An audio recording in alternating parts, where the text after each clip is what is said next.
Everything was fine. Not usually ever. So all right, we're live. We're live. Boomtown. We live. Let's just hope there's no carbon monoxide detectors this time. Crazy. On Wednesday night, John had to take care of a tenant with a carbon monoxide detector in the wall. You know how you find that? You cut a hole in the wall. Mm-hmm. That's apparently what happens in reality. That's bananas. Great. Yeah, absolutely. Somebody was clearly upset with the apartment, put a hole in the wall, put a carbon monoxide detector in there, and then sealed it up, right? Like, that's the only reason? I don't know how else it got there. I mean, unless when John gets on here, he's got any other insight, but the picture he sent, it's like the only way to get it in there was to either put it there before the wall existed or exactly what you said. Cut a hole, put it in there, patch the hole, pretend like nothing happened. Are we on level 7 today, Genius? Level 7, yeah. Yeah, we got some extra abilities and or spells. It's nice at level 7, the cleric gets to add their wisdom modifier to cantrips, making the cantrips more powerful. And then a couple of 4th level spells. Maybe you'll need those. Might need those. The cool thing is leveling up mid-campaign or mid-day is now I have a 4th level spell slot that I didn't have just a few moments ago in the storyline. So we'll see if that matters. Technically, it's not midday. Technically, it is okay. like technically it's midnight. 1 minute past midnight. Yeah. Bonging. It's funny because like literally 10 minutes ago, I was like, okay, I got 2 questions for when we start, and now I can only remember one of them. What is your question? Or does everybody need to be here for it? No, it'll probably be something you'll either want us to roll for or it won't matter. Lord, what's his? Oh, there, I hear someone. Hello. Hello.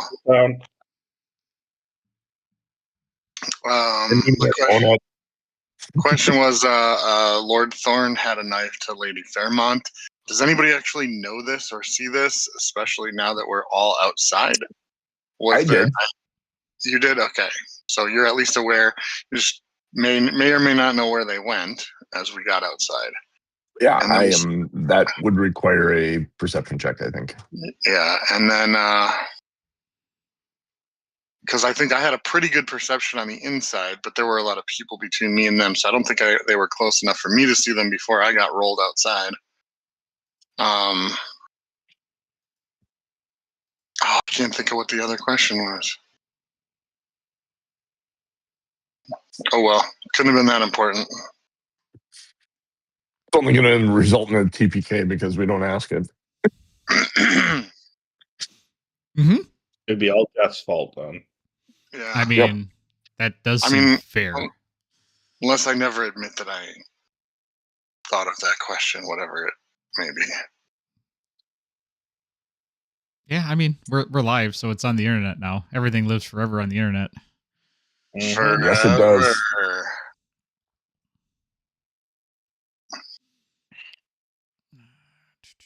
Let's see. This is Winston. We're level 7, right? Yes. We are Captain. now level 7, starting at midnight here.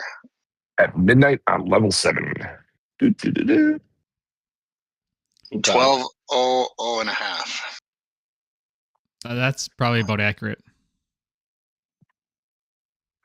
There was, I think, only like 2 or 3 rounds of activity.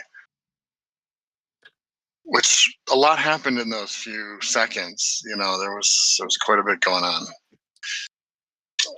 Most of my recap happened in a matter of 30 seconds. Well, I guess all of it did. I guess we started the session with the bells chiming, so it's been. Last session was entirely less than, let's say, a minute and a half. I don't know how long it takes bells to chime 12 times, but yeah. I would guess 12 seconds, maybe 24 at most. Yeah. So how did it feel, Jeff, watching it? How did it feel watching it and knowing now what happened that you didn't get to visit or see? Yeah, there wasn't a ton different, but it was kind of good to see how your roles turned out, and that, like, I mean, like, you had some temporary physical changes there too. It seemed like. So Countess Rosalia. It was a cool effect, though, for sure. In the moment and afterward, that's something we're gonna have to remember for the future. Don't split the party, or you might get headset removal. I'm glad you added set to that, because head removal is a way different game. Oh yeah, that only happened to one of my characters so far. I had that happen when I was just a baby, so I don't remember it.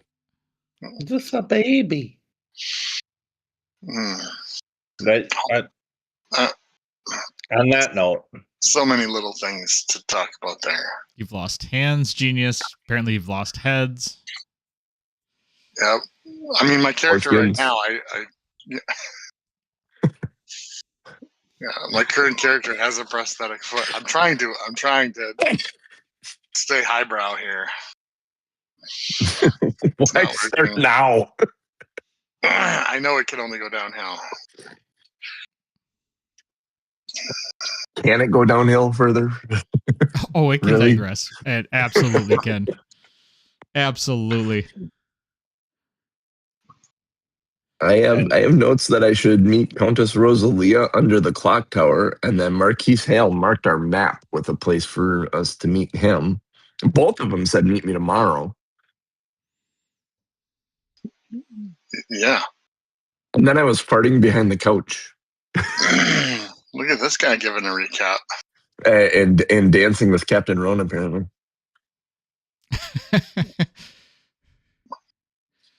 All right, should we do this? Are you guys ready? Or Hunter threw a barrel out the window like Donkey Kong, and then he threw Pauline out the window. And then left her. Then left her. She's got this. Well, it's funny because when I was first writing my notes, I was kind of trying to get ahead of myself and was like, "Oh yeah, Ryan and Hunter and the lady, they went out the window." And then I got to the point, it's like, no, he sent her out the window, and then he came looking for us. She came in through the bathroom window. All right. I see a map, and I see all of us, so I think I'm ready for a recap. Are you ready for a recap? We have the map. Let's have a recap. All right. We have the technology. This is Mr. Coffee, sir. All right. The bells were chiming at midnight. As they were chiming, the walls, the floors, and the walls and the floors started to peel and crack. Winston went a little feral. A lot of other people were either changing or frightened by things unseen, until the bell stopped ringing and the room snapped back to normal. But everybody then was freaking out, and they either started fighting or running. Winston, as you just said, Winston made 2 dates for tomorrow with the Marquis and Rosalia separately. Hunter helped Lady Elaine out a window. Malcolm opened the front door and then immediately got trampled by the crowd, so he was outside. Winston found a quiet place to let loose Armageddon behind a couch. And then, let's see, at the end of the session, Erica was dragging Malcolm away, Winston was carrying out Rapunzel, and Hunter was heading to the front door, or just getting to the front door after sending Lady Elaine out the window. And the DM is gone. That's right. Didn't I pick up Rapunzel and throw her over my shoulder like a sack of potatoes? Yep. That's right. What instigated that? Why did I do that? Did she ask for help, or you had stepped between her and Captain Roan, who's still double in size, and that's right. You were going to usher her out, and instead just grabbed her because you were still raging, and just like yes, as a ragey boy. Yeah, got it. Yeah. So we are now all outside. I don't know that I've seen either of you because Erica's pulling me away, and I think at the end you said Hunter saw Winston go out the front door. So Hunter is aware of Winston's location, and that's maybe it. We're all within like 10 feet of each other. Yep. Yeah, you're all really close, but there is a gaggle of people. Gaggle. So, Malcolm is with his girly friend, Erica.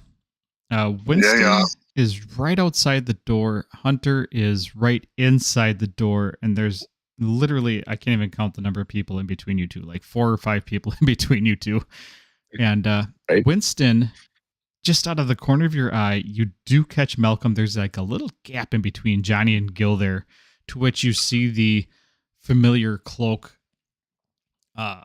get the downwind smell of Malcolm flopping in your direction. I'm gonna say we're out of initiative at this point, as everybody is piling out, and you guys are you're being forced and ushered out, except for Hunter, who is kind of behind the crowd right now. I'm going to move with Rapunzel over my shoulder here. I'm basically letting Erica pull me away wherever she feels like going. So if she's continuing to move, I'm continuing to move. And I'm going to move in their general direction, following Malcolm. Mm-hmm. And it's kind of oblivious to the fact that I'm still carrying her so much. Until she kicks or screams or says, "Put me down" or something, I'm still just kind of moving going with the flow. I'm not a very smart man sometimes. You King Konged her, flung her over your shoulder. Now you're climbing a skyscraper. Yep.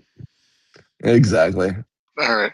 When I get approximately 100 feet away from the door, I'm going to turn around, not knowing that like he's literally right behind me, and I'm going to cast message just to say, I'm leaving with Erica, and hopefully either Hunter or Winston is in the direction that I can cast message towards them.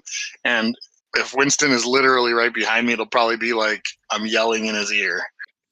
All right. Before we get that far, okay. As you guys are running away from the front door, Hunter, make a perception check to be sure that you can follow along with them.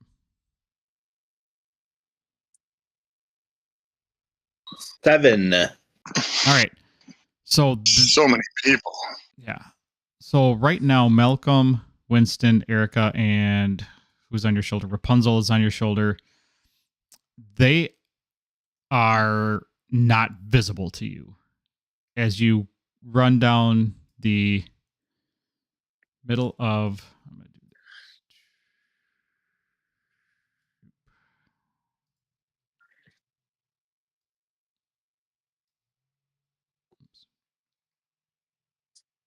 I'm going to do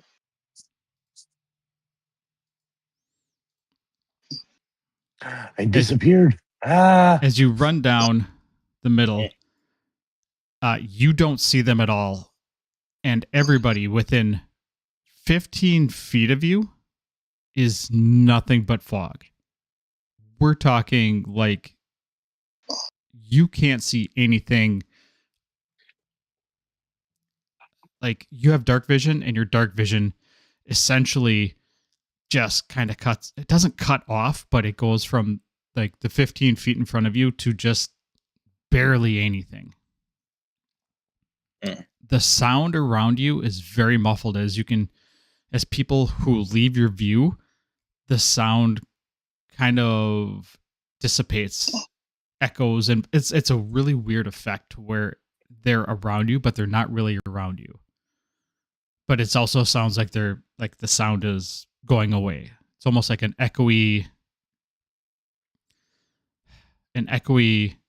dissipation of sound. Okay. Do I hear the message?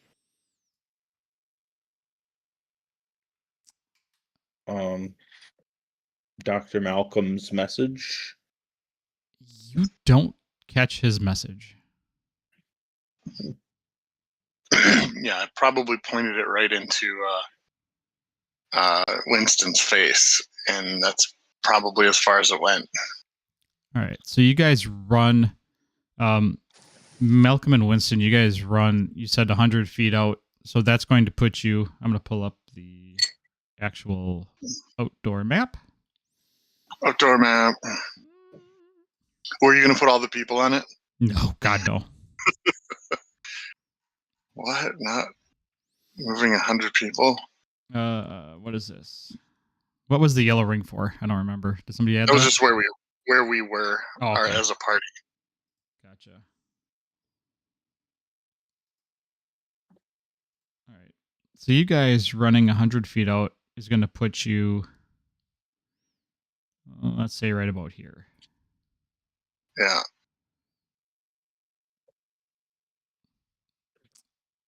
And Hunter, as you walk out, you're right here. Okay. However, you can't see shite. I mean, you have you have the 15 feet in front of you. People are running into your view, running out of your view. Like, it is still really kind of chaosy. Well, then, if I can't see my friends, I might try to curl around and make sure Lady Elaine, who I threw in a bush outside of the side of the building, is safe. So I guess if I can't see my friends and where they went, I would try to curl around to the last known location of Lady Elaine. Mm-hmm. All right, so you're gonna try and go this way around. Smart. Yeah. Make a. How are you doing this? Meaning, are you just are you cutting across the courtyard? Yeah, I'm getting close enough to the building so that I can use the building as a guide around the process, looking for my first opportunity to get to the right to get to the outside of the courtyard. Smart. So you make your way around the exterior of the building, and as you approach the corner here, as you approach that corner, coming around the corner is your match made in heaven that you chucked out the window and left. Lady Elaine is coming to find me, hopefully. So she bumps into you, and she has a very discernible grumpy face. She's not pleased. And no, not only did you throw her out the window, but then she tripped on the barrel you threw out the window. Right? In the fog. She comes around the corner. You kind of bump into each other, and she says, she jumps back, and she starts, flinging her hands, like, not sure what's going on. It says, "Get away from me." All right, I'll use my sexy voice and say, calm down, my lady. Make a persuasion. Roll for persuasion. You'd think she'd recognize the red and white beacon coming through the fog. I'm 12 persuasive. All right, so she is still really upset, but she stops. Like, she opens her eyes because at one point as she was filling, she kind of did the close her eyes and fling your arms. And she's like, "Oh, it's just you." And then she punches you square in the chest and says, "You left me." Only in the effort to save you, dear. It is chaos. You left me and you went out the building. I had to pull myself out of the bushes. I tripped over your stupid wood thing that you threw. You're a very capable woman. I knew I had left you in good hands by leaving you alone. You left me in no hands.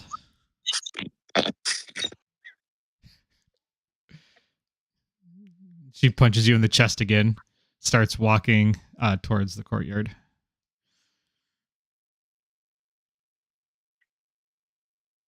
I mean, I'll follow her and make sure she doesn't get too far ahead of me where I can't see her anymore.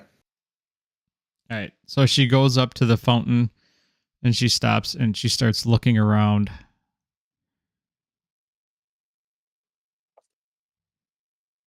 And she gets a confused look on her face. And turns around and looks at you and says, have you seen my friend Rosalind? I saw 100 people. One of them may have been Rosalind. However, she's disappeared into the fog at this point. Sorry, I'm going back to my other map for a second. I was wondering. I'm sorry. Between windows and went back to it. And I was like, whoa, wait a minute. Not Rosalind. Lady Fairmont. Lady Fairmont.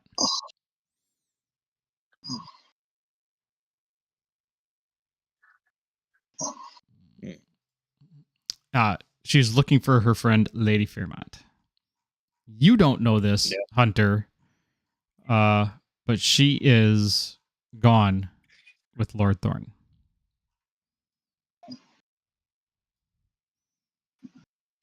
Yeah, I'll reiterate. I saw 100 people walk out, run out, scramble out, but could not have picked Fair Lady Fairmont out from the gaggle of individuals. We were supposed to meet here at the fountain if we got separated. What I don't know what should I do?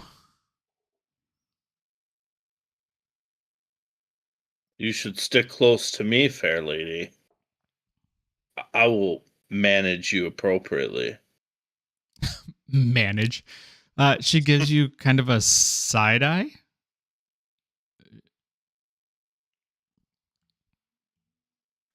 She's not necessarily believing you, but she kind of takes 2 steps closer.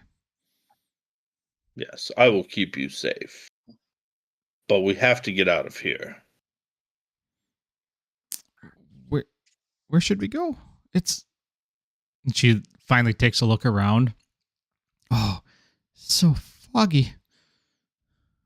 I've never seen it this bad. I mean, assuming that I can find the inn, assuming maybe we'll head back there. Remember to hang a sock on the door. On the broom closet. All right, Hunter and Malcolm and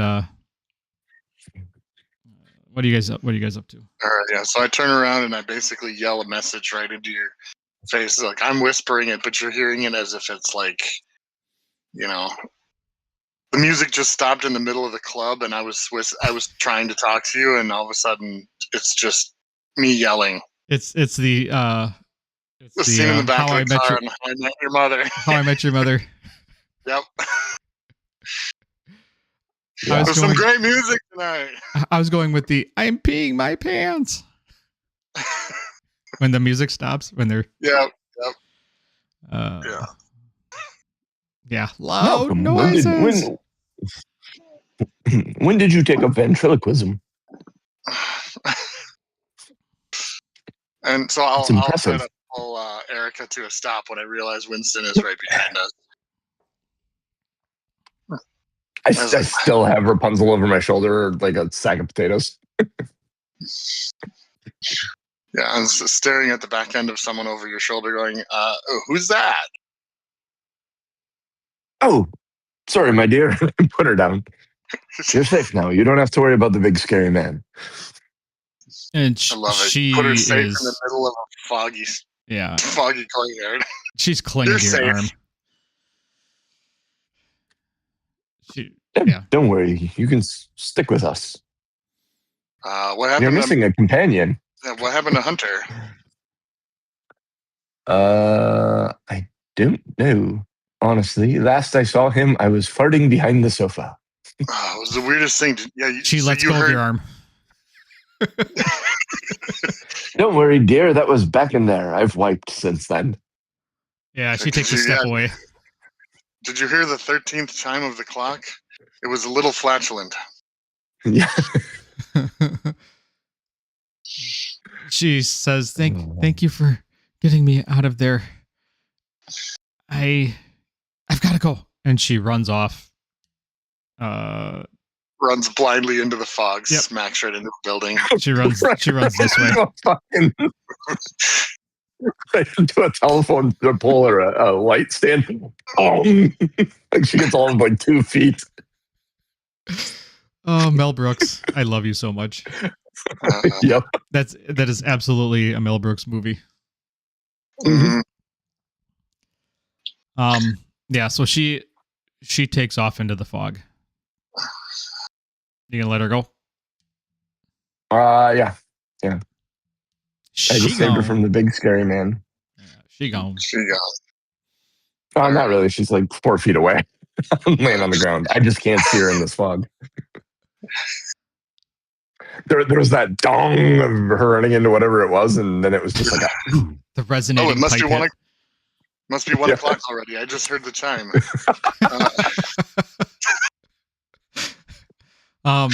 Every once in a while, somebody comes running past you, but at this point, it's fewer and fewer people as the fog seems to be almost getting thicker, if that's believable. I would think we try and find our way back to our room that we stayed in. As just the last common point that we all had. Since we're still this close, did you want to see if we could go find Hunter or wait for him or? I think Hunter's a resourceful man and would be going to find the room. Okay. Erica, would you like to come with us or do you want to go home or?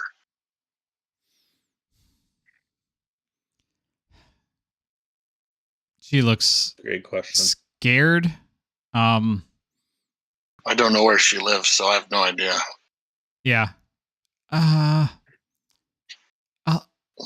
Where are you staying? I don't remember. Ugly Duck Inn. I don't remember what it's called.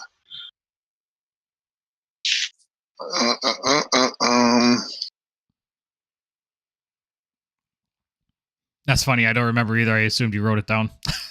Cranky's Inn. Cranky's Inn.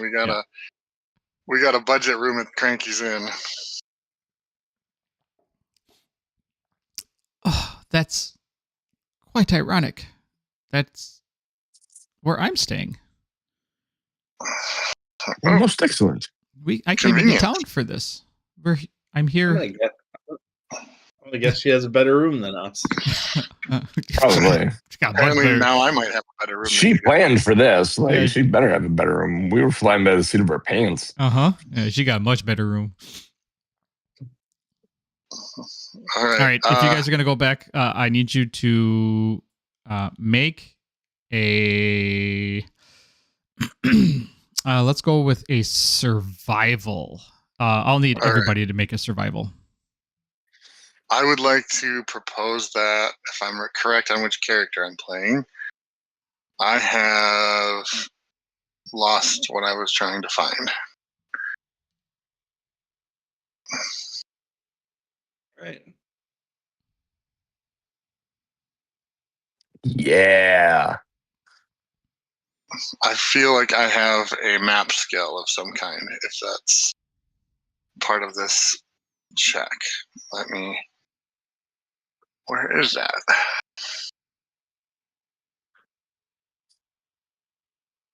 I feel I have, lost. I rolled a 2. I'm proficient in cartographer's tools, so I guess I'm good at making maps. I should theoretically be good at reading maps, or that's fine. My survival's +7. I should be okay. There you go. My survival's If it rolls. -1. All right. So you got a 19, is or 19 plus whatever? Did I roll a 19? It's Yeah. not showing up on my screen yet. Yeah, it's not showing up. +7. Oh, Yeah. there it goes. So, Yeah, 26 for survival. yeah. So I'm a map machine. you guys, it takes you a while. Malcolm and Winston, it takes you guys a while to make your way back to the hotel. Like it took you, whatever, 20 minutes to get to the mansion. It takes you like a good hour and a half to get back. Like you kind of run through some alleys, you hit some streets that you're not familiar with. The fog is so dense and just everything is just so echoey. Light doesn't penetrate really. So you're really going like in this horror movie 15-foot visible radius. You gain one level of exhaustion as you finally make your way into the hotel. You come across the Crankies sign dangling from the building, and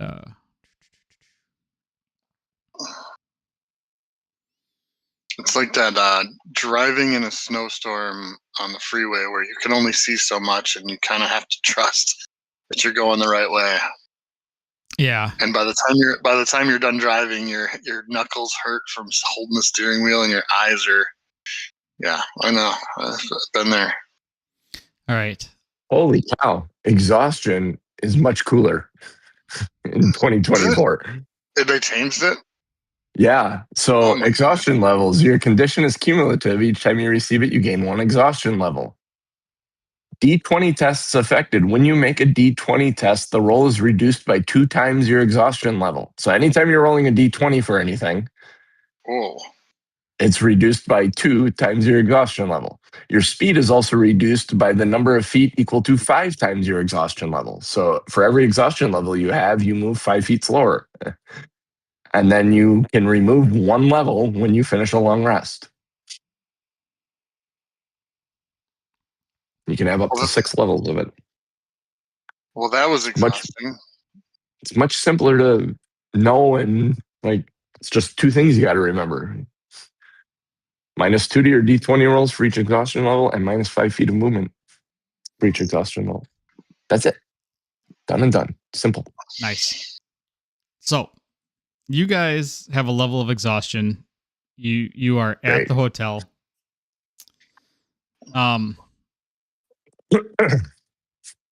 Hunter, roll me a D6. Just ignore this roll. I'm going to roll it just to see what happens. See if it automatically calculates that -2. It does not. So you gotta make sure you. Did you mark yourself as exhausted? Yep. Lucky number 1. All right. Ding ding ding ding ding ding ding. You wander around for about an hour.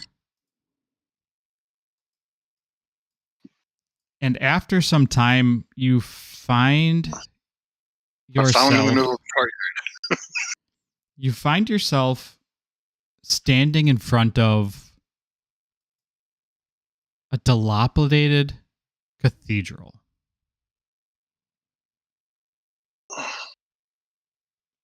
You approach as you enter the circle, this penetrating feeling of dread. It looks abandoned. it's falling apart, but not to the point to where you'd have to be concerned about the belfry landing on top of your head like a cartoon. Yeah. Damn it, plant lamp. Jesus.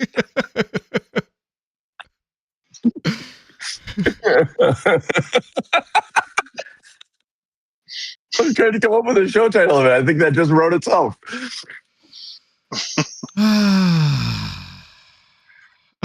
Yep. Call your doctor. Get that checked out. What am I looking for? There's that. All right. As you are approaching, you hear the gong of 1:00.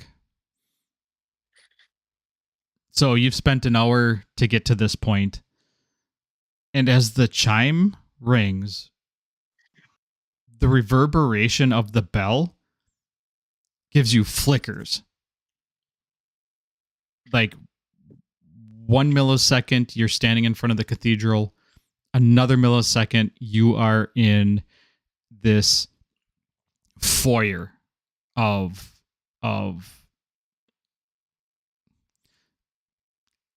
in the brief flash that you get, it feels like the entrance to the mansion, but you're not sure because it's almost like a movie projector. You know how you get those flickering frames, and in those seconds, the cathedral pulses a bit, and the mansion interior starts to crumble, molds over, and as the chime ends, you have this pounding headache.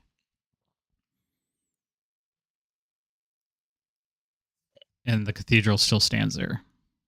Still this feeling of dread. And it's just this emanating. You can almost feel the energy coming off the cathedral.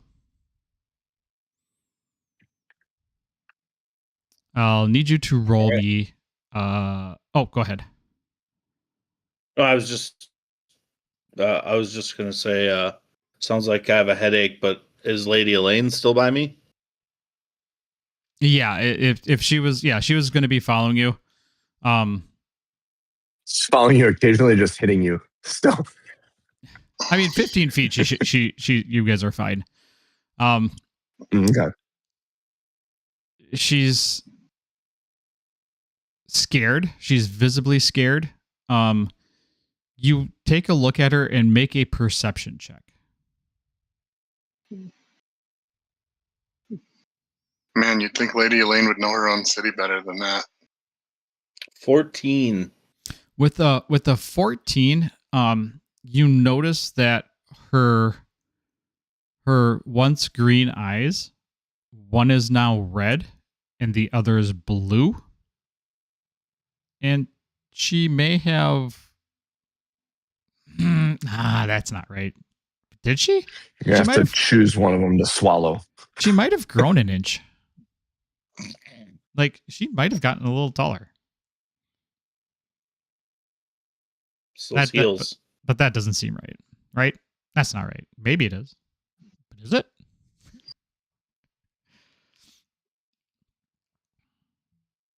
And she tugs on your arm and says, I know where I am. My house is just over this way. And she pulls you over towards... Oops. That's not what I wanted to do. She pulls you... Damn it. Stop it. She pulls you back to...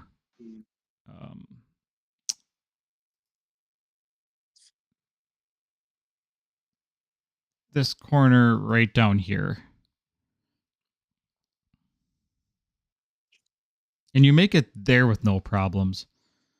As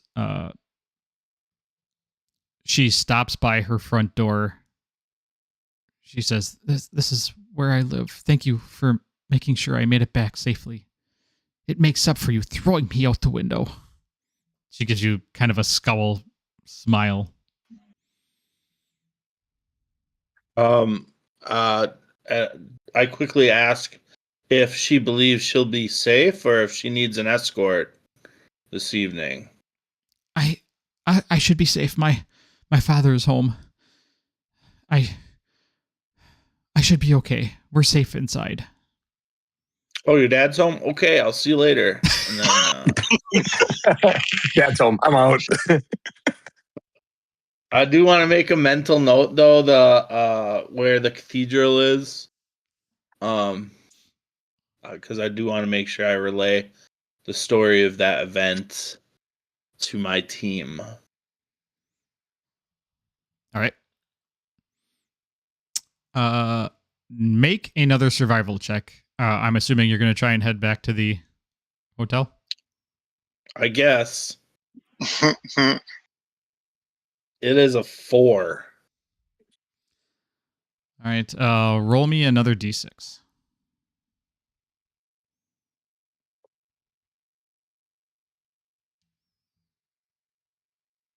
Five.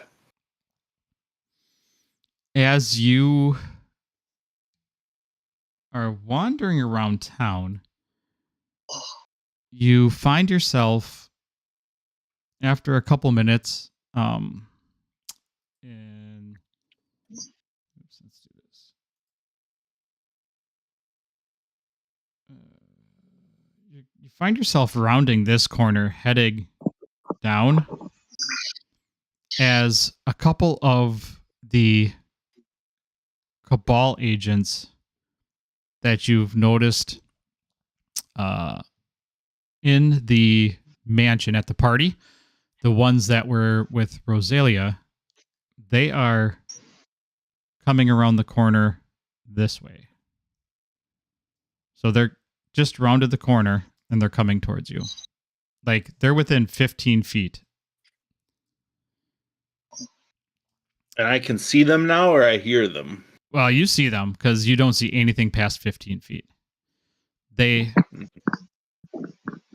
walk into, like, they come out of this fog with, you don't have really any time to react as you see the silhouette and then they're there. And their hands quick go to their swords and say, "You, what are you doing out this late?"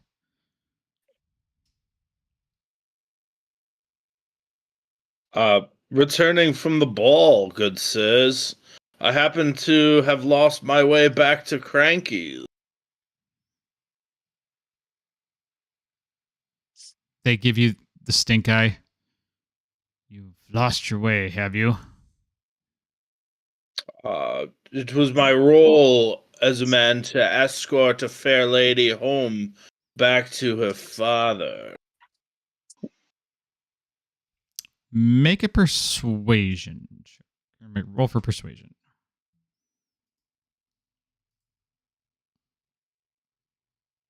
It's very good.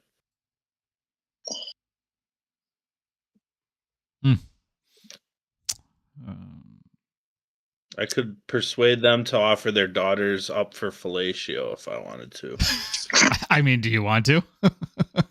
I don't. I just want to get back to Cranky's.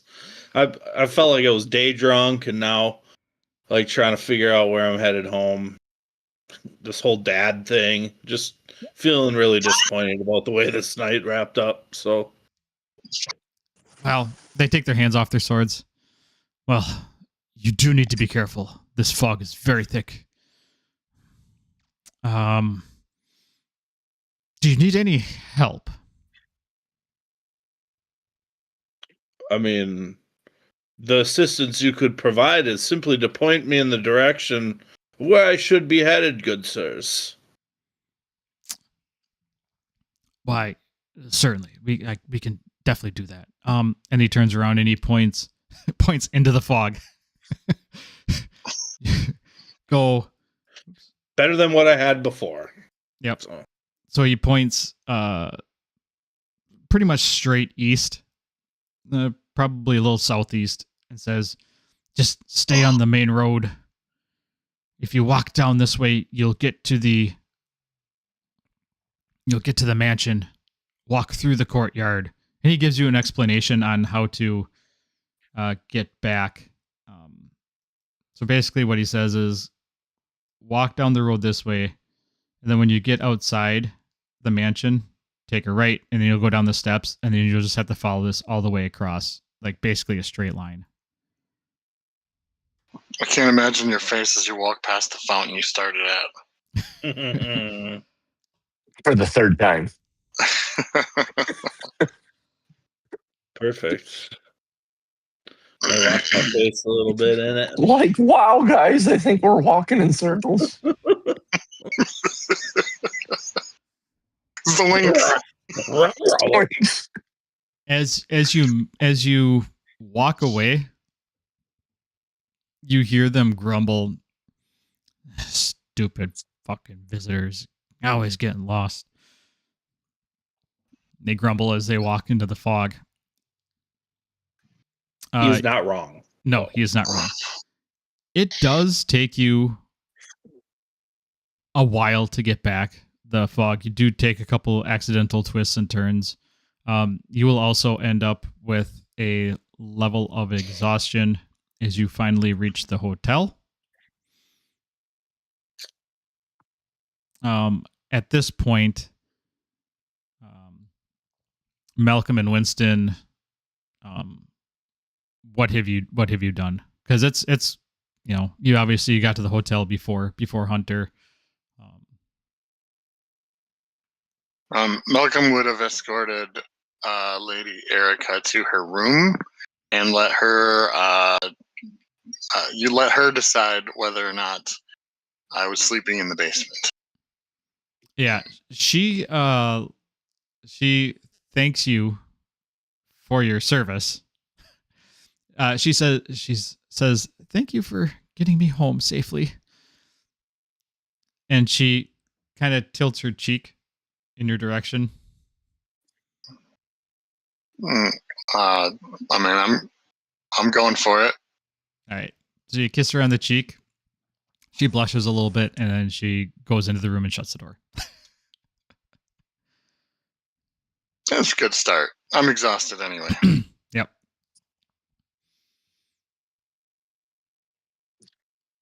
Who knows? The animal inside might come out if you started to try anything. Right. Oh yeah. Right? And it could be like a whole horror movie segment. Yeah. Just as the bell tolls. Oh man. Who knows what? Not like other guys. That's a really poor Michael Jackson impersonation. All right, I wasn't quite sure where you were going with that, but yeah. Just trying to do the Thriller, the opening to the Thriller video. So yeah, she shuts the door on you, and you go down. I'm assuming you go down to the broom closet. Is there a bar in the hotel? There is, but at this point, I mean, You have a level of exhaustion. You have a level of exhaustion. It is, 1:00 in the morning for you. Just wondering if there was a stray bottle that I could grab on my way through. Or just a shot of something. Make a perception check. Take the edge off. Or actually, make an investigation check. You always change it to investigation, but it is the right thing to roll. It just isn't very good for me. Whatever this -2, right? So Yep. So 8. You're exhausted. I found a bottle. It was empty. It was a bottle of cleaning fluid or something, and it's like, nope. The bar is there. There is 2 or 3 bottles along the back. Like there's a glass, like the like a mirror on the backside. That kind of reflects out to the rest of the bar. There's 6 bottles. There's 6 bottles. There's 3 bottles sitting on the counter, and 3 of them behind glass that I can't get to. It's weird. There's one way into the bar, so it's like it's a straight bar that kind of butts up to a wall so that the far end is where you go in and out. Yeah. You can't, it's too far to reach across. Like you can't obviously reach across and get it. You got to reach around. You would actually have to walk around. If only I had Big B's hand. Yep. You'd have to walk around behind the bar to get it. And so you'd have to go all the way down to the end of the bar, about 15 feet, and then come back 15 feet to get it. It's a long bar. It's a popular hotel. Probably by the time I get to the end of the bar, I forgot that there was a bottle there, so I just keep going. It's a long bar in a popular hotel, but there's only 3 bottles back there. No, that I mean, who knows where the other bottles are? That just means that the bar was picked up, but a couple bottles were left out. I feel like, even though it's almost bedtime, it still feels like a waste of a spell to cast locate object for alcohol. I mean, you got 3 bottles right in front of you, man. All right, I'll grab 2 of them. Well, make a perception check. Do you just walk back there? Sure. As you are grabbing the bottles, make a perception check. Hey, I'm good at these. Hypothetically. All right. Really? 8. I have a +7, and I still ended up with an 8. You are looking at the 3 bottles in front of you. One is half full. One's got like probably about a quarter of the bottle, and the other one is still about half. So you got 2 half bottles and a quarter bottle. You hear behind you, "What are you doing back there?" Oh, just self-serve. Just put them on my tab. "This bar is closed, sir. Put those bottles down. And you do not look familiar. What room are you in?" B1. Bingo. There is no B1. Get out from behind that bar. I like to hide 1 bottle behind my back while I'm being escorted out.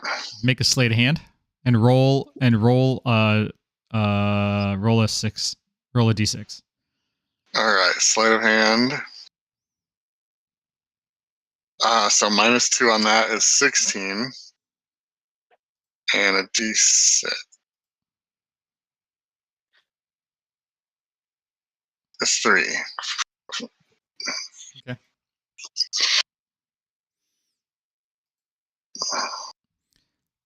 As you turn around, you look, and it's this giant ogre, literally an ogre, standing in front of you. Very large, very mean looking. And as he's saying this, you had the bottles in your hand, and as you turn, you make a show of putting down the 1 bottle, and as you turn, the other one goes down behind your back. And he's motioning you like this, pointing, "Get out of here." And he's like, He says, "If you don't get out from behind that bar, I will drag you over it." I'll go. I'm going. Here we go. Going. Have a good night, sir. He watches you leave behind the bar, and he sits there and he scratches his head. B1. And as you round the corner to get down to your hallway, he yells after you, "Hey, there's no B1." And you hear this loud footfall behind you. As he starts to chase you. You make your way down the hallway to the stairs. Roll dexterity. Oh no. I would like to, in that moment, use my guidance cantrip to give myself an additional D4. All right. All right. So what am I? I'm rolling a. Roll dexterity save.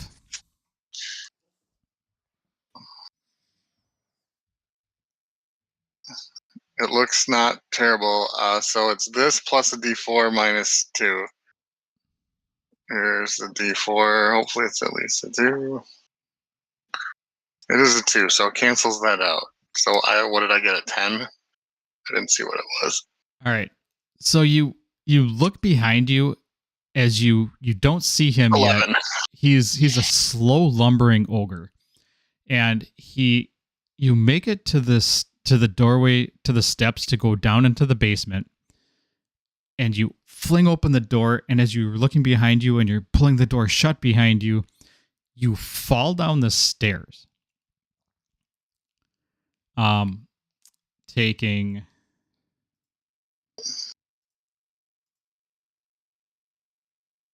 Taking 2 bludgeoning damage as you bang your way down the stairs. And Do I save the bottle is the most important question on everyone's mind. Make a dexterity saving throw. I'm gonna say not only do you not. I'm gonna say at advantage because you were hell bent on getting the bottle, so you're gonna be hell bent on saving the bottle.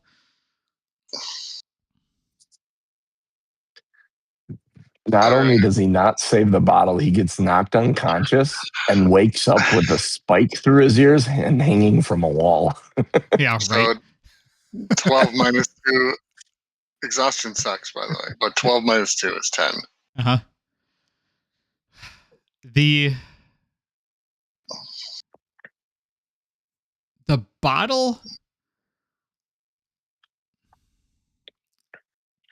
bottle lands and skitters across the floor, banging into the wall, but doesn't break. Nice. Well, that's my. As soon as I pick myself up, that's the first thing I'm going for. I'm going to get into the room and it's going to be like Malort or something. Yeah. John, why don't you roll a perception check? Perception check. Oh boy. Wow. Oh man, I opened my character sheet and all the dice that were rolled between now and the time I had it open showed up. All right, perception check. Nope. It's a nat 1 for a 3. You are by the time Malcolm gets into the room, Winston is just zonked out on one of the cots. You're asleep. You're done. More for me then, I guess. Actively snoring, like your clothes are still on. You are drooling.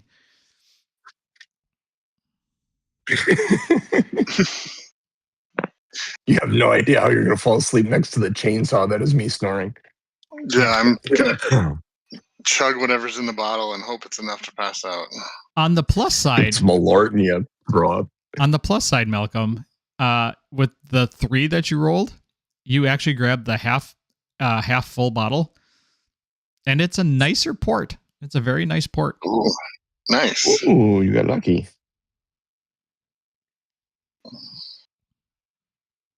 Nice. All right. So as you're drinking that, how long do you take to drink that? Because about an hour after that is when Hunter will show up. I'd say the first swig, because I don't know what it is, I would drink more than I probably should, and after that realize I should probably enjoy this. And since he's snoring anyway, so I could be awake that long. All right, so you are finishing. You're finishing the bottle as you hear steps coming down. The door opens up as Hunter, looking disheveled, tired, little sad, little sad because he lost his true love's hand to Daddy. Because Dad cockblocked him. Uh-huh. Unbeknownst to him. He walks in. Hey, you made it. And I'll hand him the pretty much almost empty bottle. There's Yeah. probably some drips in there. There's like maybe a couple of centimeters left on the bottom. If that, yeah. Well, Hunter will take a sip and like swish it around his mouth to like get the dust out, and then go to bed fully clothed and just lay on top.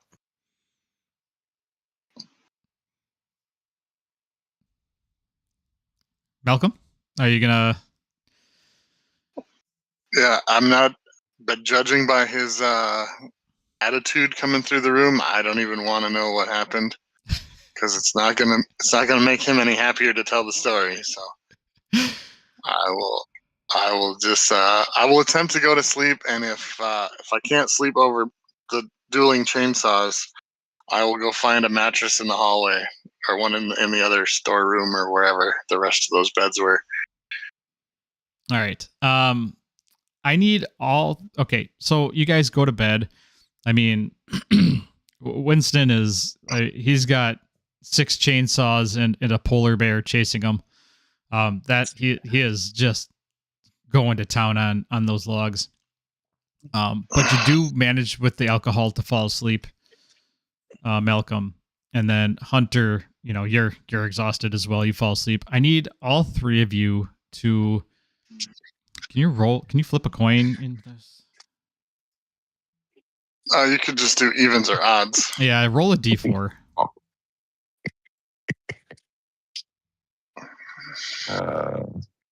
It's all of them. Uno.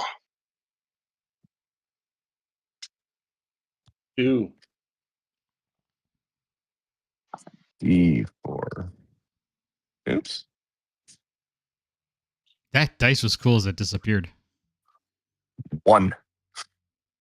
Hey, All we right. both rolled a 1. All right, so odds. You have, as you're sleeping, very restless dreams, almost nightmares of this bell that keeps chiming in your head. And every time it does, in your dreams, your hands change and you turn into this beastly form. Sometimes it's werewolf style, sometimes it's just deformed hunchback. Sometimes, you just every time the bell tolls, your body changes.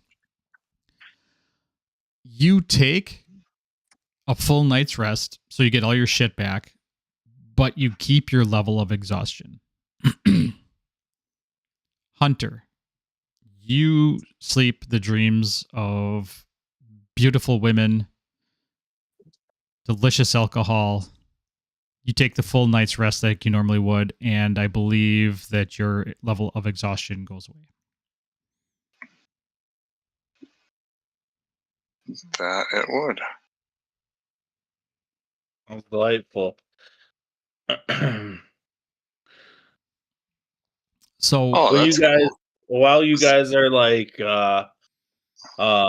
waking up in the middle of the night and stuff like that, you hear Hunter just kind of mumbling, cathedral, fucking dad.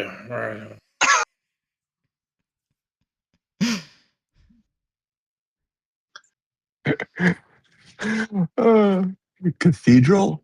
Fucking Dad. That's hilarious. So you know what to kind of ask about in the morning. So Oh, yeah. So, Hunter, what happened with your dad last night? all right, so he's a religious man, huh? after a full night's sleep, you guys wake up at about sometime between 9 and 10 in the morning. Semi-rested. Winston and Malcolm, you guys are you slept. You're tired. You have like I said, you have all your stuff back, all your spells, all your hit points and all that are back, but you are at one level of exhaustion yet. Yes, sir. Interesting note for the 2025 rules: you need food and drink to clear that level of exhaustion. Oh, do you? Yes, and there's even a checkbox for it. It says clear level of exhaustion, and in parentheses it says requires food and drink. For the sake of this, because of what this is, I'm going to say that the sleep cleared it this time. I mean, we did eat at the party and we probably drank, so yeah, the exhaustion came after that, though. We're gonna get up and eat food at the hotel. We're still going to be exhausted. Yeah, we're still gonna be exhausted. Yeah, this is a different. This is type an unnatural of exhaustion. Yeah, this is different than what you felt in the past.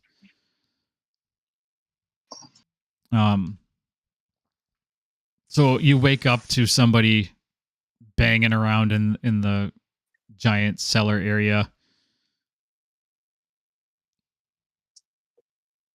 So you wake up laying in your cots. In the door, and I get up, I open the door and just peek out to see what's banging around.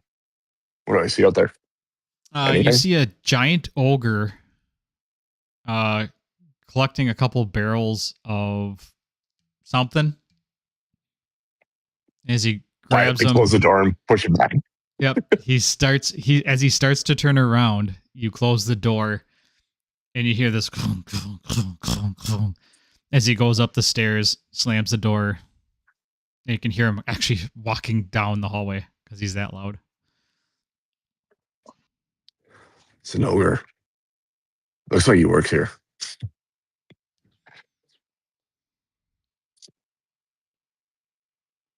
What would you guys like to do?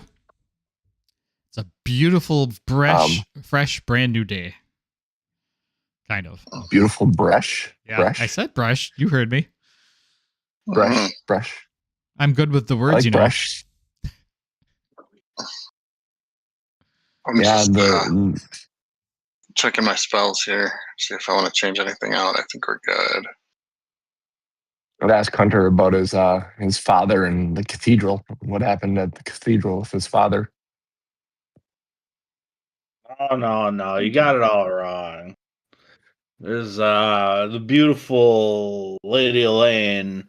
I dropped her off last night, and it happened she lives with her father. So, yeah. So not even a good night kiss.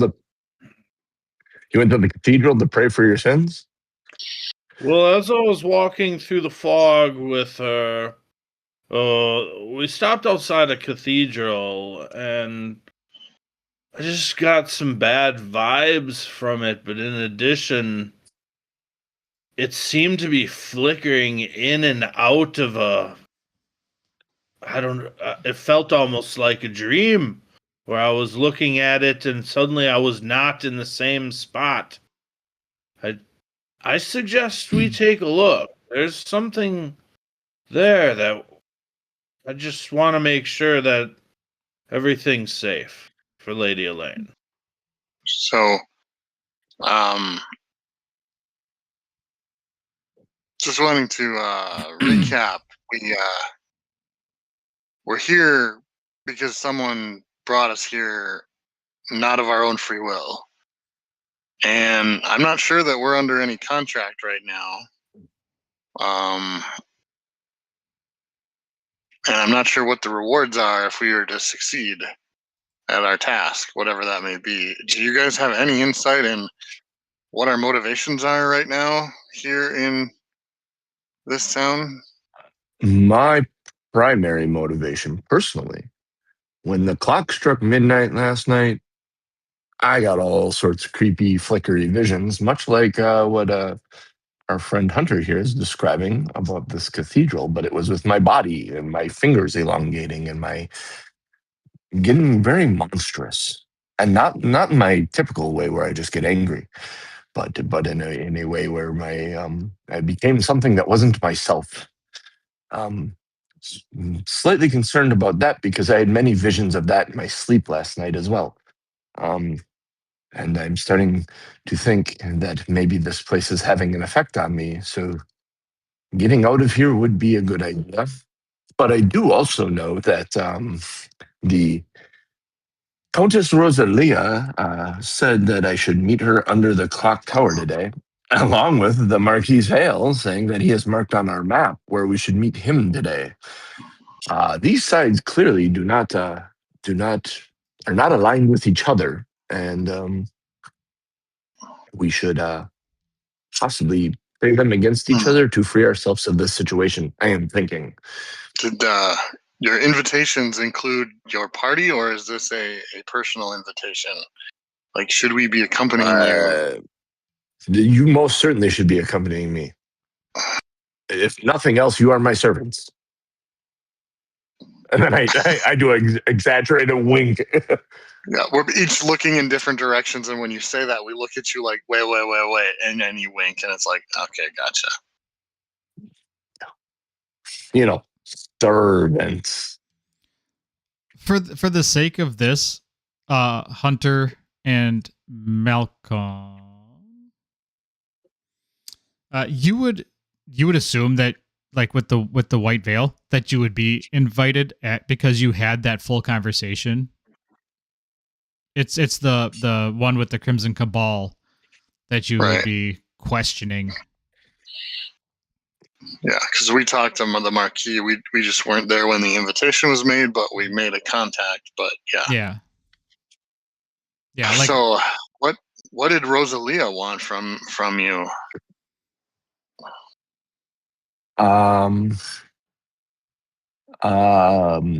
Subjects, people, test subjects. For Seemed a little dark, a little spooky, and maybe tied in with this morphing thing that I'm doing in my visions and my dreams. Like, it may seem like she's the one fronting this and putting on this, where the Marquis may be trying to save the village from such things. City thing. Yes, I think we better be careful where Lady Rosalia is concerned.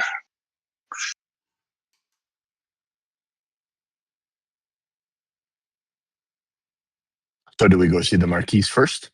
I think that would be a good idea. We probably want to bring those vials just in case. I just feel like that would be a bad idea to let Rosalia get a hold of the vials from the laboratory. It might not be a bad idea to leave those with the Marquis if we think he's trustworthy.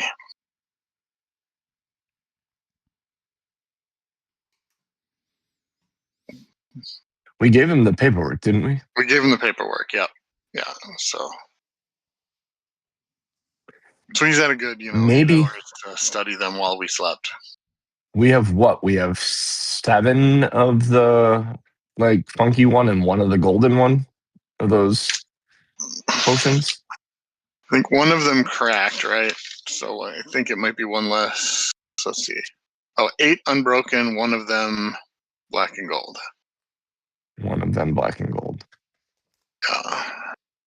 So I think that black and gold one and 7 of them should probably go to the Marquis, and maybe we offer 1 of them to Countess Rosalia. I don't know. Is 1 too many? That's the question. We don't know if we really I could offer myself up as a subject, although I do not like that idea. I mean, if offering up a subject to test is more of what happened last night at midnight, I don't think any of us want any part of that. Nope, that's not ideal. Yeah, that is not ideal. Not ideal at all. Yeah, we should be fighting against that. Especially the flatulence. Fight against the flatulence.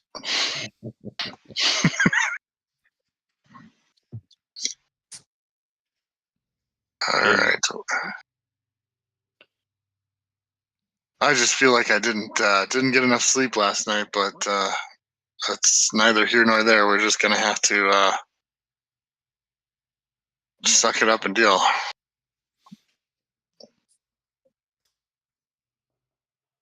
All right, so you guys are gonna go to the White Veil. Yes. Yeah, I think we're gonna grab some breakfast and Okay. then go to the White Veil. All right, so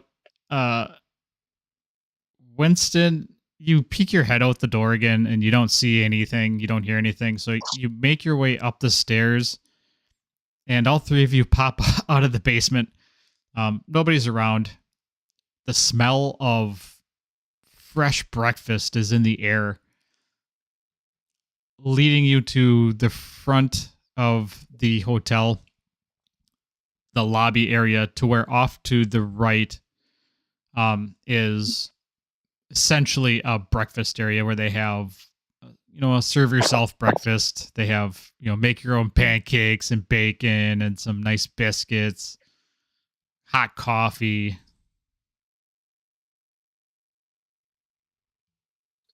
Eggs. Yeah. They have the full spread. That's the name of their little cafe, the Full Spread. The name of your porn video. Name of the brothel next door. I use that name a lot. No, the name of the brothel next door is this show title I'm putting in. Making bacon. Into it. There was a dice game that I had, that my parents had when I was a kid, that was you're rolling two pigs.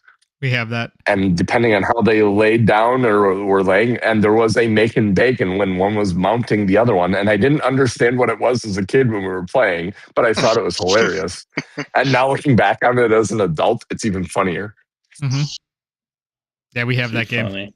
So, Yeah, they make. Did you guys ever see the called? big Pigs? Past the Pigs? Past the Pigs? Yeah. Yeah. They make the big foam ones too that you can like for yard or floor. Like they make the big ones. Was at Costco yesterday. There's a lot of like full size yard game. Like there was a Guess Who. There was a fucking what's that one? Plinko? No, not Plinko. Kerplunk, where you pull the strings out and the balls fall down the tube, or not the strings, the straws or whatever they were. Yeah. Oh yeah. They're all over there. Like a bunch of like outside, and then all I'm thinking, well, looking at it is like, that'd be fun as a drinking game. Since we're on a side topic here, John, someone remade Plague and Pestilence. It's called Popes and Plagues or something like that.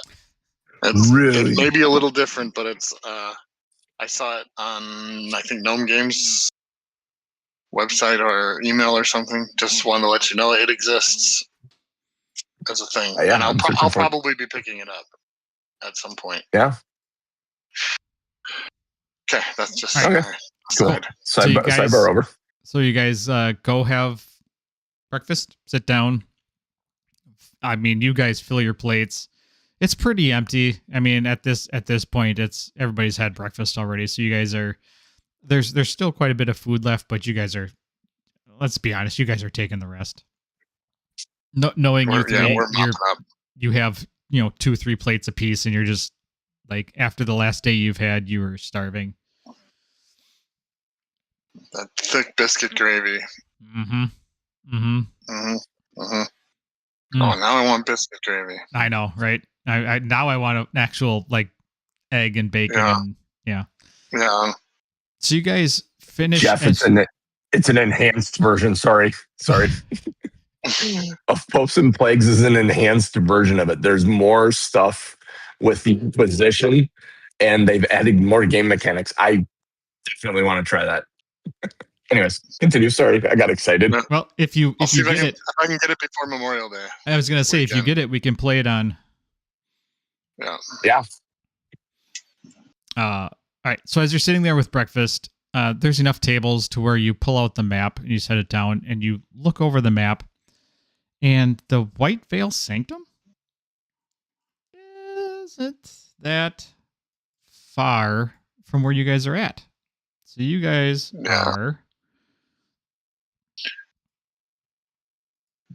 You guys are here. The White Veil Sanctum is here. It's, we're talking like a quick 5-minute jaunt to the clock tower here in order for you to get there. You finish up your breakfast. You put it back. You put the plates in the little tray, where they're collecting all the plates. And you head out the front door. The second you step outside, the feeling of comfort it's not gone. You got full stomachs. Winston and Malcolm, you still have that level of exhaustion. Hunter, it's a fresh new day. You got a little skip in your step. You had a great night. Almost got there with the girl. You almost got her to, give you a kiss. You know where she lives now. That's creepy.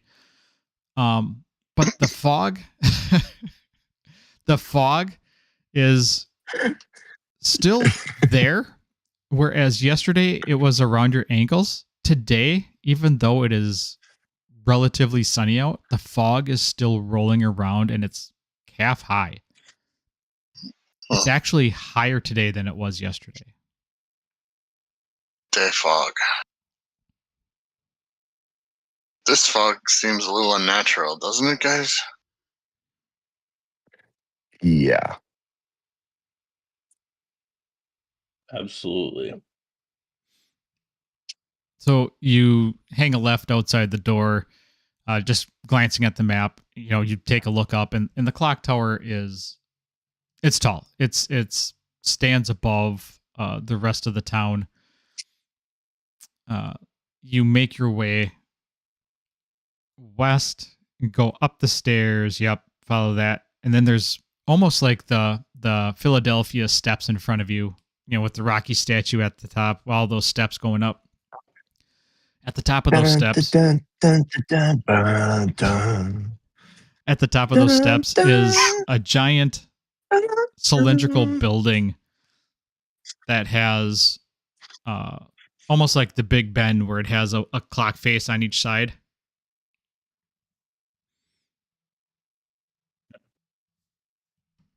There's only one side on a cylinder. And as you remember saying, or as you remember, you were talking to Marquise as he pointed it out on the map and wrote it. He mentioned that they were under the clock tower. The Marquise mentioned they're under the clock tower? Yeah, as he marked off Marquise Hale. Yeah, he said he marked on the map. Countess Rosalia also told us under the clock tower. Oh, did she? Oh, that was wrong then. She's not under the clock tower. She is. She's under something else. At least that's what I had in my notes. Yeah. Nope, I said that wrong. Yeah, she is. The white veil is under the clock tower. So where did she say she was under then? Under the big number 3. Besides Hunter. Door number 3, my lord. Big 3. She's under the influence. Yeah, I'll let you know. Under something. Yeah. They have their own building. They're not under anything. They just have their own. They have their own mansion. They have their own. It's not even a hideout. Like it's their place. Broad daylight. It's just there. Yeah. Gentleman's club. Yeah, it's basically Gentleman's club. Yeah, there you go. It's their fraternity house. A frat house. Yeah. Crimson Dawn or Crimson what? Crimson Cabal. Not the Crimson Dawn. Crimson Cabal. Dawn's a game. Crimson Dawn. No, Crimson Dawn is what fucking Star Wars Solo. It's what Maul ends up running. Yeah. It's a faction. You got to watch Maul Shadow Lord. I know. I got to. I've only been able to watch first episode. I'm just giving you shit because Pat, your brother gave me shit yesterday about it. Sounds about right. All right. So you get to the top of the stairs. The clock tower is there. This round circular building with the square top. There's little alcoves. You can't tell, obviously from the top down, you can see that it's like these round spirals or these round prongs coming off the base. But as you come up, it looks like of these alcoves, like an alcove in front of you. You said he said to meet him here. I don't So see any people. well, this is where it's marked on the map. Huh.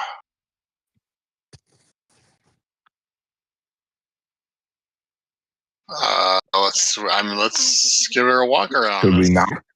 Yeah, is there an entrance or something that we can see? Make an investigation rolls.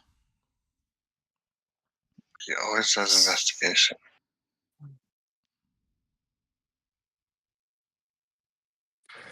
-2 is 11. 7 because I'm exhausted. I'm straight up 10.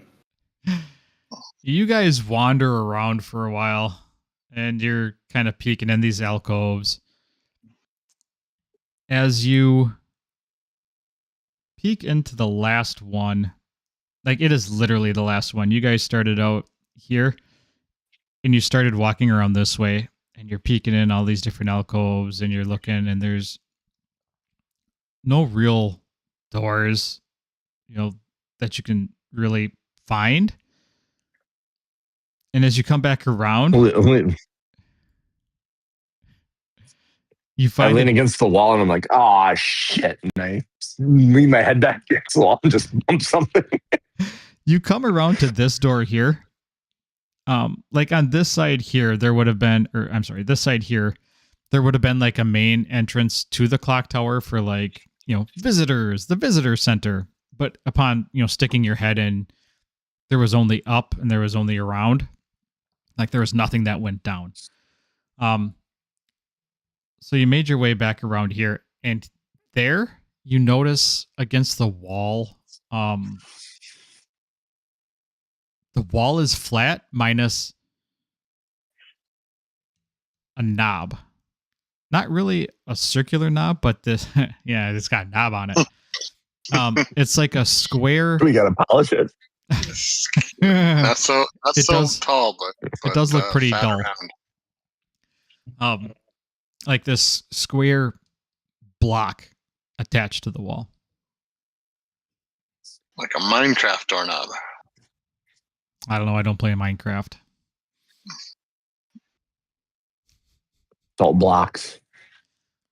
Everything is square, even the animals. Rumor has it.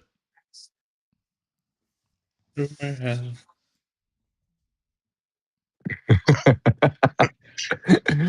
a little Adele there? Or?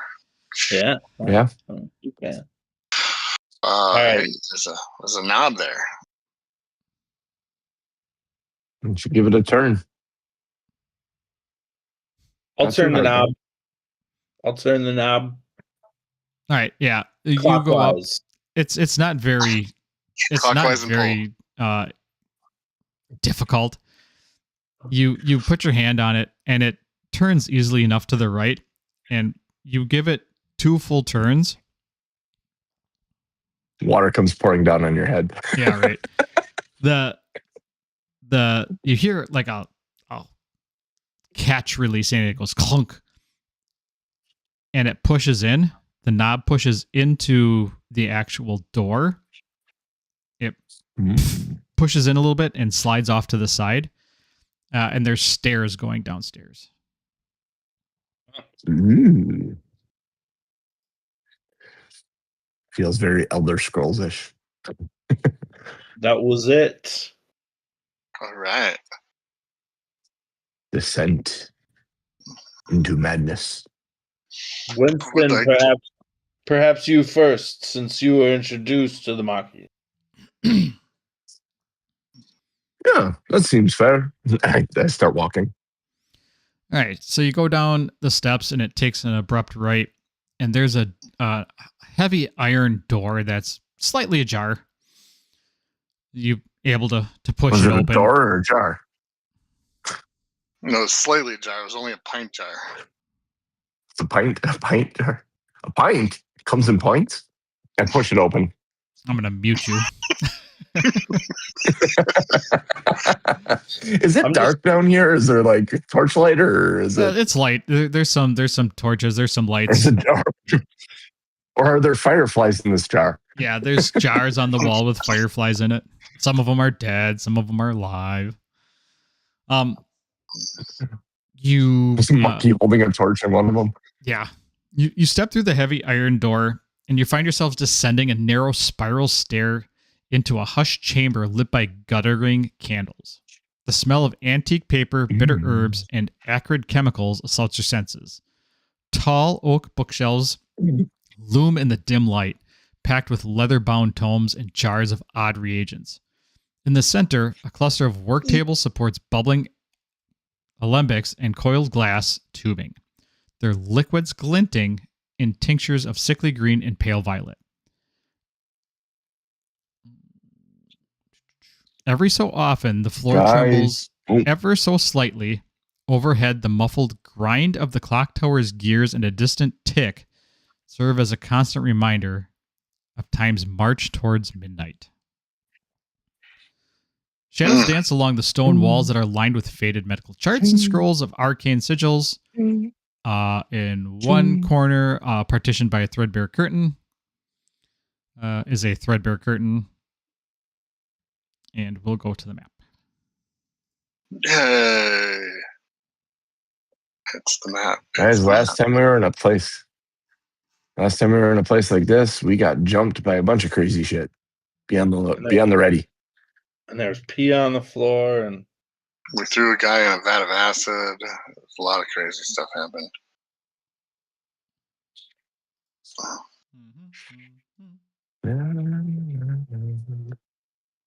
You know, it's probably good that none of us are seeking a political office, because the amount of things we've said on this podcast would be pretty interesting as fodder.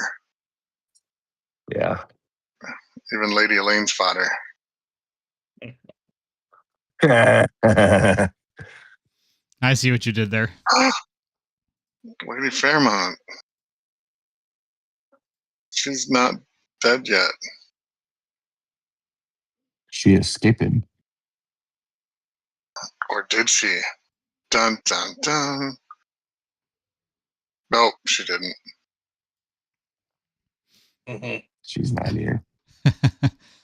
Nope, these maps were made and adjusted. I forgot to fix this one. Rosalia's here too. What? Oh, just kidding. Right? Hey, she's head under the clock tower, man. Ooh. My question is, where's the DeLorean and when's the storm? Yeah. This could be a story of like Romeo and Juliet, or Rosalia and Marquis, where they're opposite sides, but they're in love, and so she finds herself in the clock tower, and she's not supposed to be here. What were you using for people? I don't remember. For color? No, for I'm trying to remember what to look up to add people. It was crap. Oh, me, commoner. Okay. Commoner, I think, is what I usually used. Use her.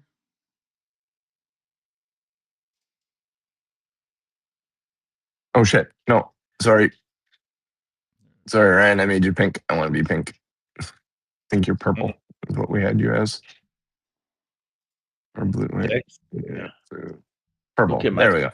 The body.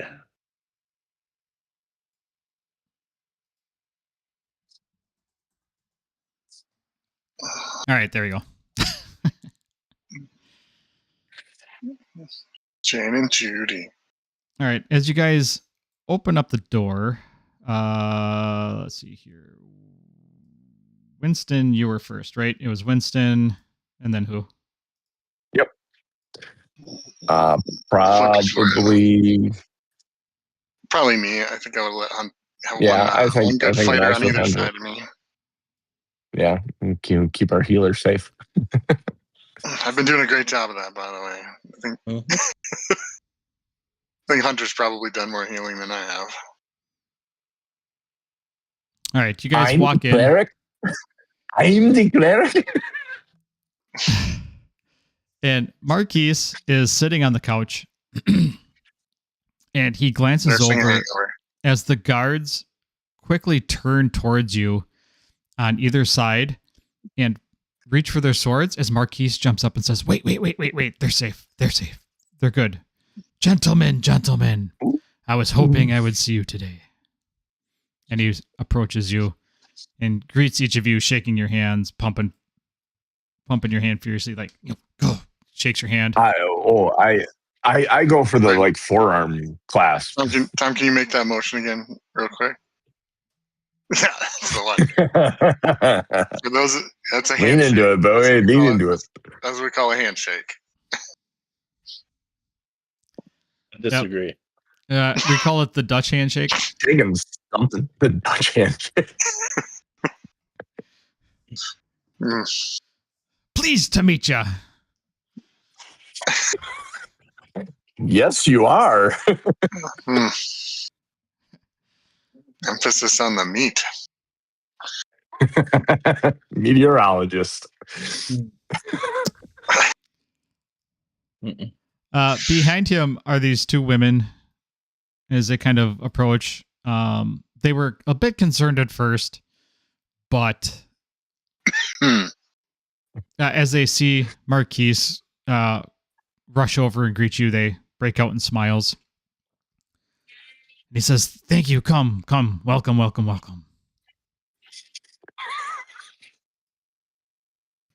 We need to relax here. That handshake, maybe. Yeah. Come, grab a seat. We have much to discuss. And he sits down. Jane will sit down. Ooh. I found a chair. Jude is just going to stand right there. Malcolm, please join us. Fine. Fine, I'll sit down.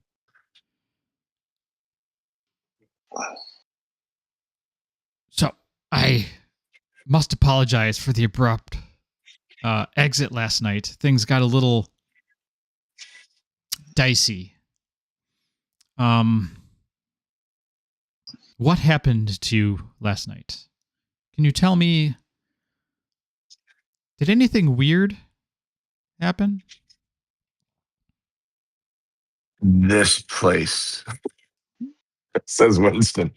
Everything about it since we've woken up here has been weird. Last night in particular, midnight brought about visions of monstrous shape-shifting. My dreams have been restless. The Countess apparently wants to meet us too, which is, I don't know, seems like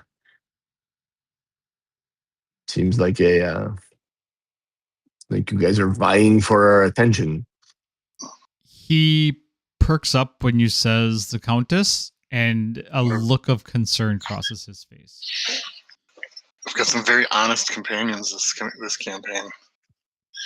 Winston's no bullshit. He's just gonna lay it out there. And you other two, Winston and Malcolm and Hunter, have you also had these dreams? Have you had these encounters? I had some strange dreams last night, but yeah, I guess as far as encounters go, any idea if Captain Rona's okay? He seemed to be larger than life last night. Captain Roan. No. Yeah. Captain Roan is being taken care of. He's okay. He hopefully will be.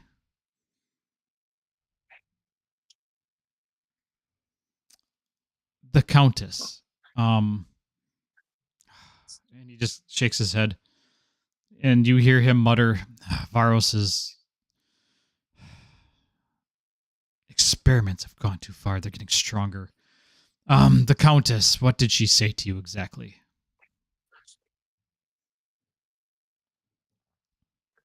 Just to meet her today.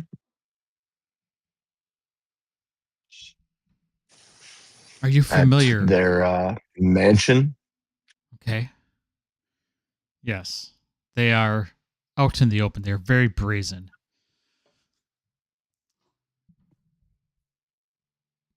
Are you familiar with what this actually is? Are you familiar with what the Crimson Cabal is wanting you to do? They said they wanted subjects, and I believe they meant test subjects, although they were trying to frame it as loyal subjects. Yes, that is unfortunately correct. Something I about find myself wondering if we are not test subjects of theirs based on our first night in this place and the lab we were within. That is my fear as well. I unfortunately believe at this juncture that you have been infected with Dr. Varos's strain. All three of you, by the sound of it. Speaking of by the sound of it, there's some weird side effects. I heard some definite side effects last night behind the couch. Clearly. Monstrous side effects. To die for, apparently. It smells like it, yeah. And he gives you a confused look. What were these side Irregular effects? bowel movements. Much gas. Lots of noise, big stink. Judy, a little embarrassing. The woman by the coffee table covers her face, and you can see her shoulders bouncing up and down as Marquis says, "Sir, I do not believe that is a side effect of the strain. That may have been something that you have eaten." Oh, must have been.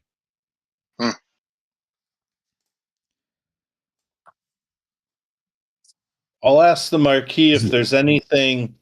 Is there anything unique about the town cathedral that appears to be falling in significant disrepair?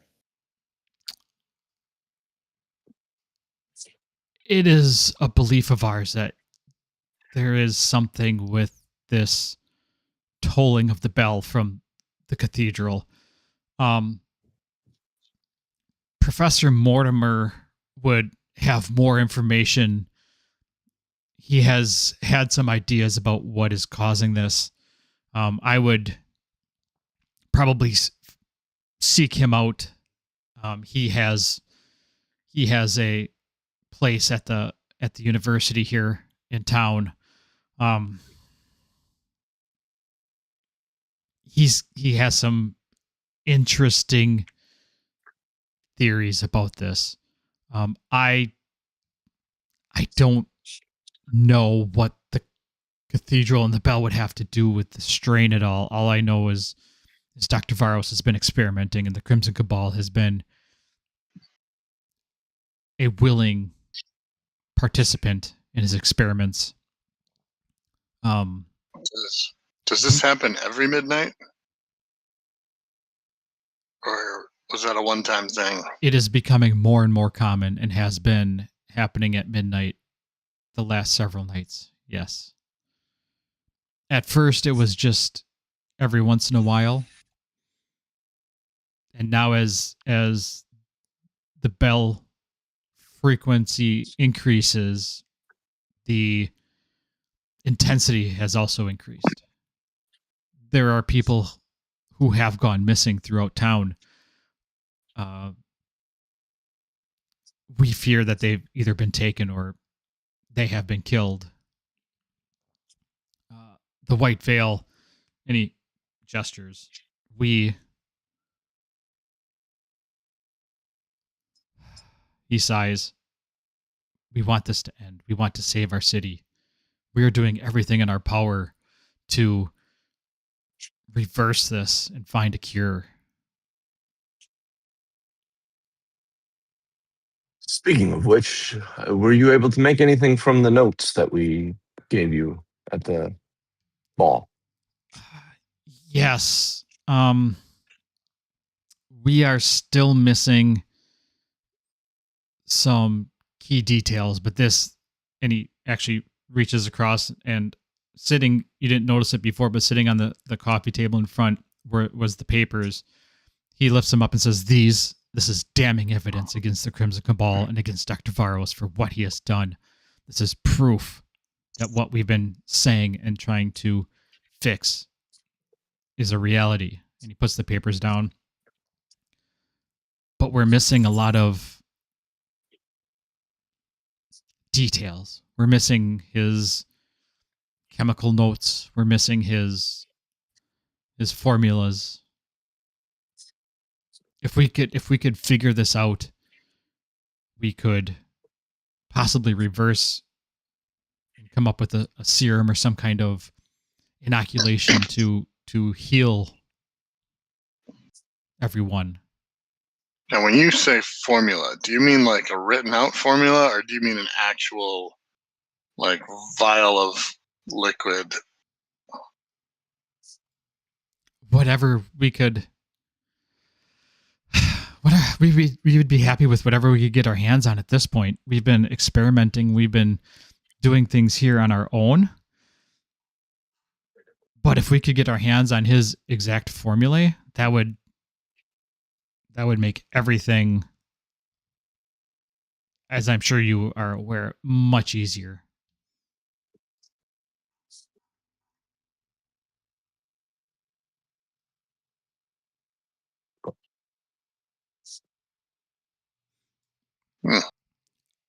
Would you be willing to help us? We need people like you who aren't afraid to stand up to the Crimson Cabal.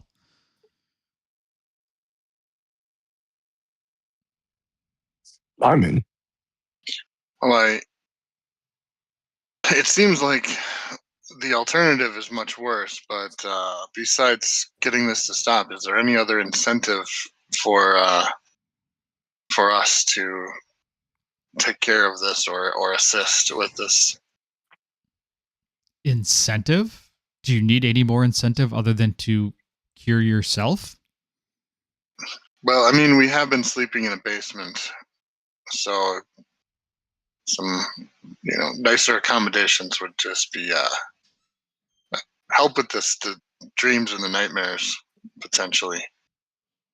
Allow us to be in our right mind. A good rest would be helpful in thinking through this problem.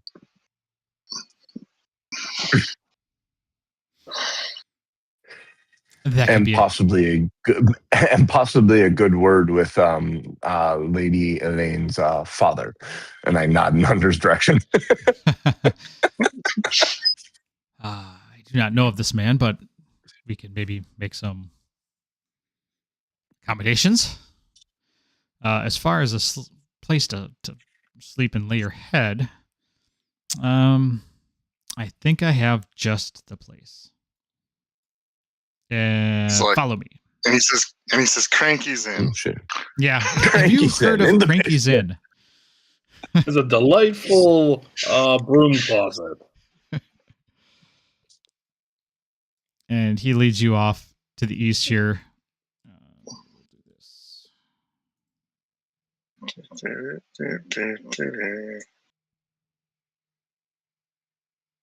Oh, shit. Look at that. It's even got 3 beds in it. How about that?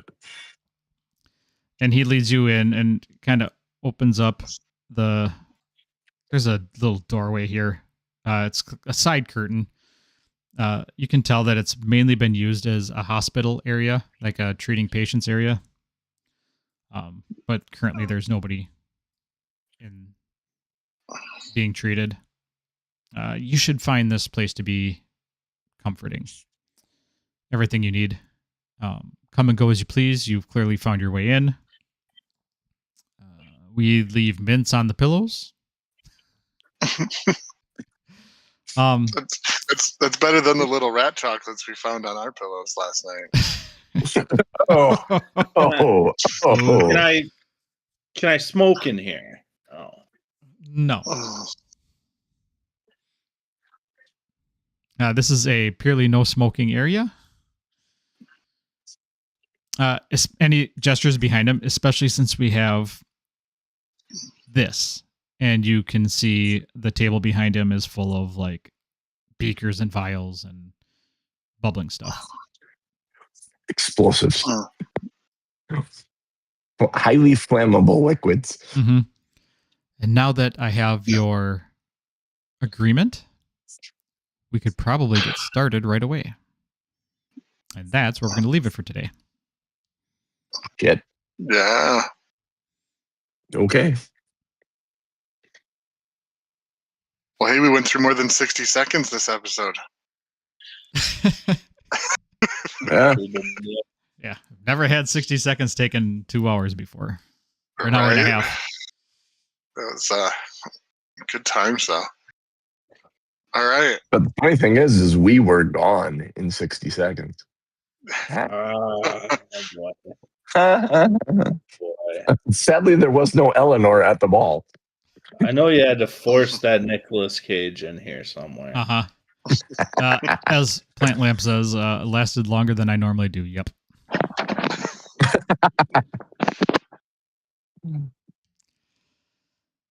All right. Back Good to here. stuff. All right. So next week we'll pick up with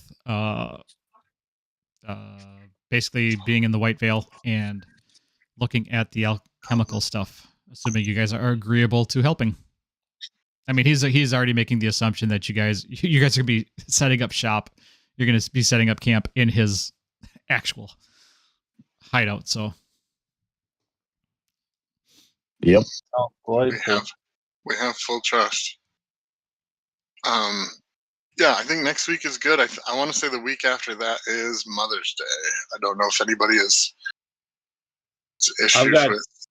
I've got back-to-back weeks then where I won't be able to make it on the 10th and 17th.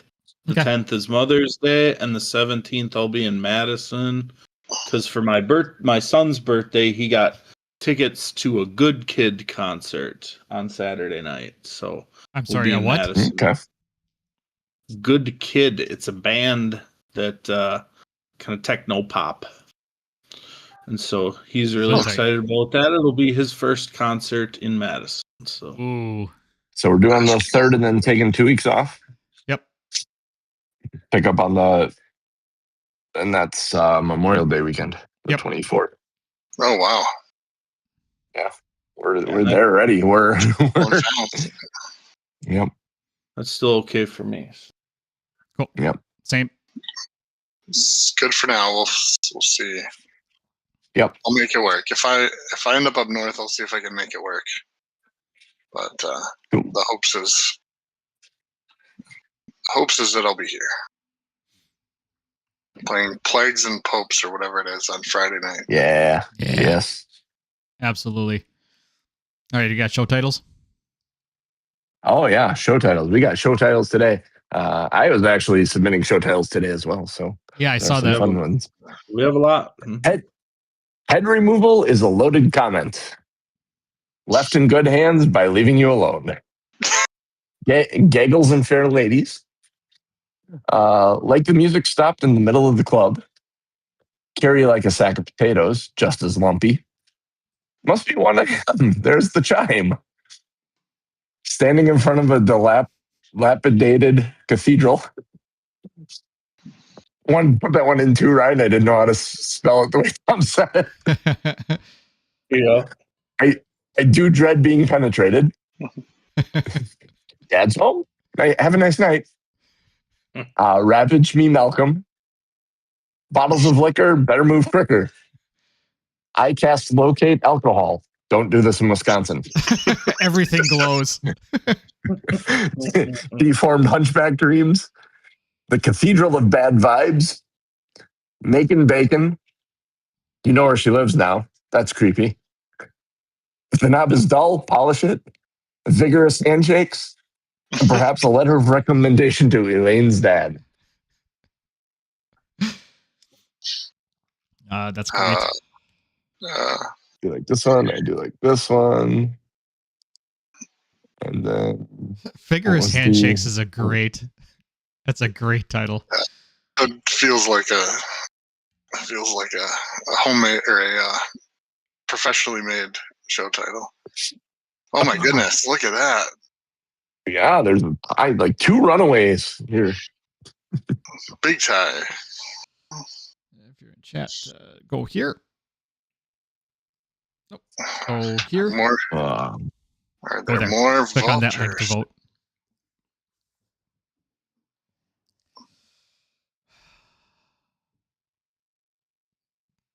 That would have been really funny if I would have let her just run into a lamppost. Yeah, right. Well, I mean, she was walking. She wasn't running, so it didn't seem right to not see a lamppost 15 feet in front of you walking. That's true. Yeah, you did consistently say it was 15 feet of visibility. So, I mean, the only way she would have hit it is if she would have been on her phone, and I don't think they're cell phones. No, they're cell stones though, or at least there have been in some of my games. Sounds like the beginning of a Hootie and the Blowfish song. She sat alone by a lamppost. I like that. That's good. I'll tell him I don't know if anyone's breaking the tie for you. Nope. I'm gonna do the left in good hands by leaving you alone. That was good. There we go. That was a funny one. That was fun. Nice. It was a good one. Nice work, team. That was fun. Good shit. Curious. I like where it's going. Yeah. I didn't want to offer up our vials of stuff because I don't have them, but we'll see. Who has them right now? I think Ryan was carrying them. Is Hunter carrying them? What are the vials from Dr. Viros's lab. Yeah. I have vial of gold black liquid and vial of green brown liquid. Yep. Those are them. Those are them. So yeah, I think the vial of green black was the you had 7 vials of that, right? Yeah. 7 vials of that and then one of the black. Black. Yep. One of the gold. Well, yeah, one of black and gold. Yeah. Agreed. Yep. That's what I got. We'll probably end up having to carry on longer. Or we can just continue this next fall, depending upon how you want to do summer. That's however you feel like doing it, Tom. Like if you guys want to actually hard break at Memorial Day, we can hard break at Memorial Day and pick this up and finish it up at Labor Day. It just gives me more time to prep. I mean, I know what I'm doing next. We're not up north every weekend, so there definitely would be time to get some more before summer break if you wanted to. I was going to say, now that the pressure is kind of off to be here every week, it doesn't really, like, when we can be here, we can be here. Yeah, because this will be, I mean, we're probably talking, depending upon how it goes, I mean, this could be like another 6, 7, 8 sessions, 9 sessions. Oh, shit. I mean, if we're at that point, then yeah, I mean, just hard to try and do a hard tie off, like something that makes sense.